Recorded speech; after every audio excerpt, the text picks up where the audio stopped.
বন্ধুরা, আজ আমরা কথা বলবো বাংলা চলচ্চিত্র জগতের জনপ্রিয় অভিনেতা দাদাসাহেব ফালকে অ্যাওয়ার্ডপ্রাপ্ত মহান শিল্পী রঞ্জিত মল্লিক সম্পর্কে, যিনি একদিকে রোম্যান্টিক হিরো আবার অন্যদিকে পারিবারিক নাটক ও সিরিয়াস চরিত্রের সমান জনপ্রিয়।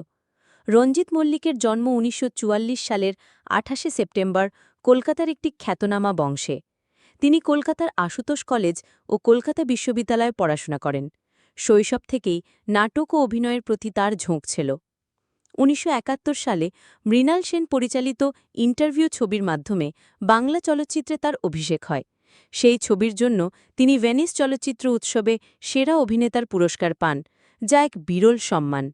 এরপর ধারাবাহিকভাবে সেনাপতি, গণদেবতা, রজনীগন্ধা এবং বিশেষ করে শত পায়ের আলোরে ছবিতে তার অভিনয় দর্শকের মন কেড়ে নেয়।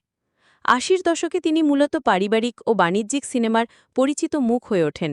তার সংলাপ, সহজ সরল অভিনয় এবং দর্শক টানার ক্ষমতার জন্য তাকে বলা হতো ফ্যামিলি হিরো। উত্তম কুমারের পরবর্তী সময়ে বাংলা সিনেমায় নায়ক হিসেবে রঞ্জিত মল্লিক অন্যতম জনপ্রিয় হয়ে ওঠেন। ব্যক্তিগত জীবনে তিনি শান্ত সৌম্য স্বভাবের মানুষ। তার কন্যা কোয়েল মল্লিকও বর্তমানে বাংলা সিনেমার প্রথম সারির নায়িকা। অভিনয় জীবনে রঞ্জিত মল্লিক অসংখ্য পুরস্কার পেয়েছেন এবং আজও তিনি বাংলা চলচ্চিত্রের এক জীবন্ত কিংবদন্তি। তাই দর্শকদের হৃদয়ে তিনি চিরকাল অমলিন হয়ে থাকবেন। যদি ভিডিওটি ভালো লেগে থাকে তাহলে লাইক, শেয়ার আর সাবস্ক্রাইব করতে ভুলবেন না।